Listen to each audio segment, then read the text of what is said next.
आमिर को किसी के खून के इल्जाम में गिरफ्तार किया गया है। सजा दी गई है, सजाए मौत। सऊदी कानून के अनुसार अगर विधवा अपने पति के कातिल को माफ कर दे, इस माफीनामे पर दस्तखत कर दे, तो आमिर की जिंदगी बच सकती है। ये आमिर तुम्हारा पति है? कोई झंझट में फंसा है क्या? तो साफ बताओ ना। क्यों? जो कुछ भी तुम ढूंढ रहे हो, मैं बस उस तलाश में तुम्हारी मदद करना चाहता हूँ। ये तो मेरे लिए क्यों करोगे? क्योंकि आजकल कोई काम नहीं है।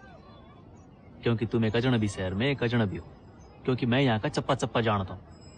और क्योंकि तुम्हें मेरी जरूरत पड़ेगी। अभी तो चोर थे, इतने दरिया दिल कैसे बन गए? क्योंकि किसी के काम आने के मौके जब मिलते तो उन्हें गंवार आनी चाहिए। अच्छा डायलॉग है। ठीक है, मेरी मदद करो। खुदा के वास्ते तुम्हें मेरी मदद करनी पड़ेगी। हाँ, लेकिन तुम हो कौन?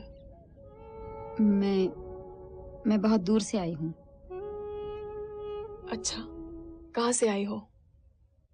हिमाचल प्रदेश। वो तो बहुत ऊपर है ना, उत्तर में? हाँ। क्या खोज में आई हो? मेरा पति आमिर तुम्हें छोड़ आया है? हाँ। और तुम समझती हो वो यहाँ कहीं मिलेगा? अगर तुम मेरी मदद करो तो। मुझे कोई और तो नहीं समझ रही ना? कल आओगी यहाँ? कोई शक, जेल से निकलने का एक ही तो मौका मिलता है। अच्छा, क्या बात है? आज शंकर का जन्मदिन है। मैं वहाँ गली में नाच रही थी। 2 महीने भी नहीं हुए और पता नहीं क्या हो गया है मुझे। कुछ नहीं हुआ है तुम्हें? ऐसा क्या किया तुमने जो गलत था? मैं नाच रही थी जीनत, मैं खुश थी। तो इसमें गुनाह क्या है? विधवाएं शोक करती है जीनत, नाचती नहीं। ये कैसा समाज है जो औरत को अपना दर्द भूलने ही नहीं देता? उसके जख्मों पर प्यार का मरहम लगाने के बजाय हरदम उसे याद दिलाता है कि उस पर क्या बीती।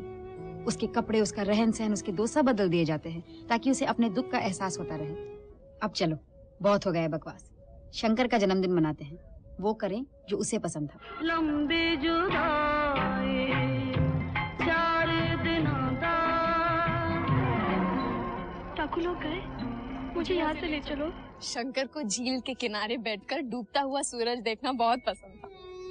और जब सूरज डूबता था और चांद उभरता था तो वो कहता था, ए मीरा, एक दिन तू और मैं ऊंट पर बैठकर चांद के उस पार चले जाएं, जहाँ सिर्फ तू हो और मैं, जहाँ इतना प्यार हो जितनी यहाँ रेत। अब सुनिए फिल्म बंटी और बबली का ये गीत। गायक है मेरा चैन वैन सब उजड़ा, जालिम नजर हटा ले, बर्बाद हो रहे हैं जी तेरे अपने शहर वाले। कजरा रे तेरे कारे कारे नैना। मजा आया ना? हाँ, लेकिन इतनी देर हो गई, गड़बड़ तो नहीं हो जाएगी? कह दूंगी मैं भजन सुन रही थी। अब नाटक शुरू होता है। बात अब उतनी साफ नहीं रही। वो सचमुच मुझे बहुत अच्छी लगने लगी है और उससे इस तरह हकीकत छुपाना बुरा लगता है, जैसे किसी दोस्त को धोखा दे रही हूँ। आमिर की सजा का दिन तय हो गया है।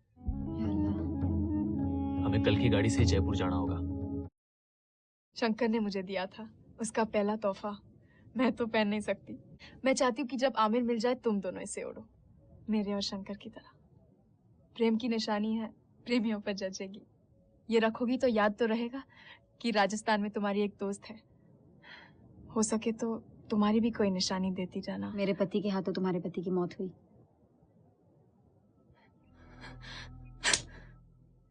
मुझसे क्या चाहती हो? ये माफीनामे के कागज है।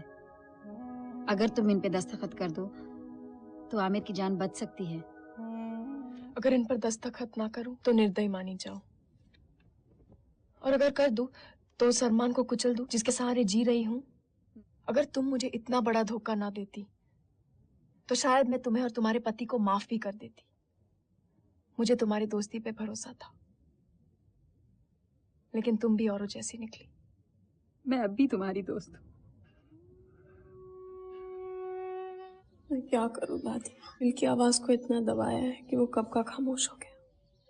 अपने आप को सांचे में ढाले रखना आसान है, अपने जीवन की डोर किसी और के हाथ में रहने दो। लेकिन ये डोर जो मेरे हाथ में थमाई गई है, इसका मैं क्या करूं? कौन जीता है कौन मरता है, इसका फैसला भगवान करे। मीरा क्यों? मुझे ये फैसला नहीं करना। मुझे फरिश्ता बनने पर मजबूर क्यों किया जा रहा है? मुझे अधिकार नहीं चाहिए।